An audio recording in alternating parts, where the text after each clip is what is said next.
देश की राजनीति में एक बार फिर हलचल तेज है। संसद के मानसून सत्र से पहले केंद्र सरकार के मंत्रिमंडल में बड़े फेरबदल की चर्चाएं जोरों पर है। राजनीतिक गलियारों में यह माना जा रहा है कि इस बार कई नए चेहरों को मंत्रिमंडल में स्थान मिल सकता है, जबकि कुछ मौजूदा मंत्रियों की जिम्मेदारियां भी बदली जा सकती है या उन्हें मंत्रिपरिषद से बाहर भी किया जा सकता है। सबसे बड़ा सवाल यही है, आखिर किन नेताओं की कुर्सी पर खतरा मंडरा रहा है और किन नेताओं की किस्मत खुल सकती है। राजनीतिक विश्लेषकों के अनुसार इस संभावित फेरबदल के पीछे सबसे बड़ा कारण आगामी चुनावी कैलेंडर है। वर्ष 2027 में उत्तर प्रदेश विधानसभा चुनाव होने वाला है।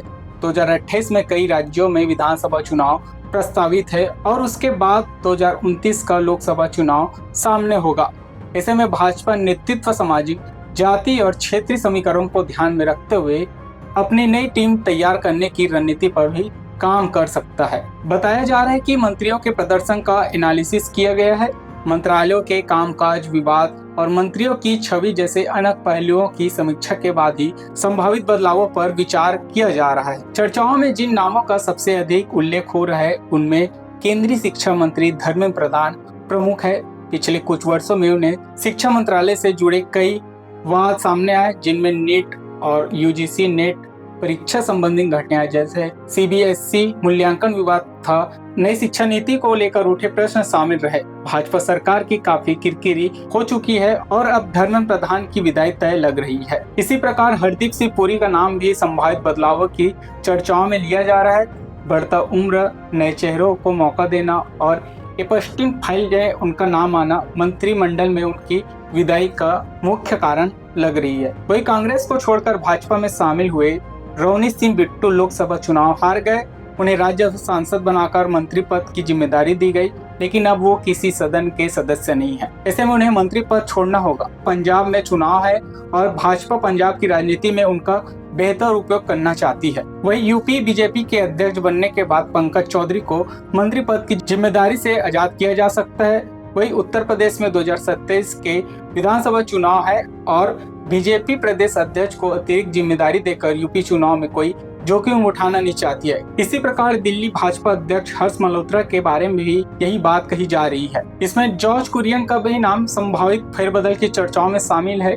केरल विधानसभा चुनाव समाप्त होने के बाद बदलते राजनीति समीकरणों के बीच उनके भविष्य को लेकर भी अटकलें लगाई जा रही है। दूसरी ओर कुछ नए नाम संभावित मंत्रियों के रूप में चर्चा में है। इनमें सबसे प्रमुख नाम है भारतीय रिजर्व बैंक के पूर्व गवर्नर शशिकांत दास। शशिकांत दास उन चुनिंदा अधिकारियों में शामिल है जिन्हें नरेंद्र मोदी का करीबी माना जाता है। नोटबंदी, जीएसटी, मौद्रिक नीति और G20 जैसे कई महत्वपूर्ण आर्थिक निर्णयों के दौरान उनकी भूमिका रही है और पहले भी भाजपा सरकार में अधिकारी मंत्री बन चुके हैं। हरदीप सिंह पुरी और एस जयशंकर इसी भी अधिकारी रह चुके हैं। पूर्व केंद्रीय मंत्री अनुराग ठाकुर की वापसी की चर्चाएं भी लगातार सामने आ रहा है। संगठन के मजबूत पकड़, प्रभावी वक्ता और हिमाचल प्रदेश में चुनाव के कारण उन्हें फिर से मंत्रिपरिषद में शामिल की जाने की संभावना जताई जा रही है। वही आपको बताते हैं मध्य प्रदेश भाजपा अध्यक्ष वी.डी. शर्मा का नाम भी संभावित दावेदारों में शामिल है।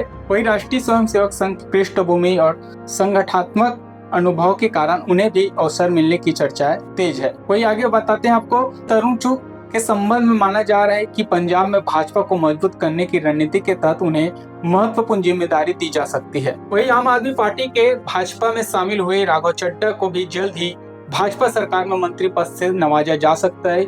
युवा और पढ़े लिखे हैं, आर्थिक मामलों में उनकी पकड़ मजबूत है। वही आपको बताते हैं महाराष्ट्र से एकनाथ शिंदे के बेटे श्रीकांत शिंदे तथा संजय दीना पाटिल के नाम भी संभावित विस्तार के लिए लिए जा रहे हैं। वही पश्चिम बंगाल से टीएमसी की बगावती गुट का नेतृत्व कर रही काकोली घोष को भी इस बगावत का इनाम जल्द ही दिया जा सकता है। उत्तर प्रदेश से सांसद अरुण गोविल का नाम भी समय समय पर चर्चाओं में आता रहा है। यदि भविष्य में उन्हें मंत्रिमंडल में स्थान मिलता है तो इसे सांस्कृतिक और राजनीति दोनों दृष्टियों से महत्वपूर्ण संदेश माना जा सकता है। इसके अतिरिक्त कई मंत्रियों के विभाग में भी फेरबदल की चर्चाएं हैं। गृह मंत्री सीतारमण के बारे में भी राजनीतिक चर्चाओं में कहा जा रहा है कि आर्थिक चुनौतियां, महंगाई और रोजगार जैसे मुद्दों को देखते हुए वित्त मंत्रालय में बदलाव संभव है। हालांकि इस संबंध में कोई आधिकारिक संकेत नहीं है। वही आपको बताते हैं ज्योतिरादित्य सिंधिया को सरकार के प्रभावी प्रदर्शन करने वाले मंत्रियों में गिना जा रहा है। ऐसे में उनका भविष्य में महत्वपूर्ण मंत्रालय सौंपे जाने की भी संभावना भी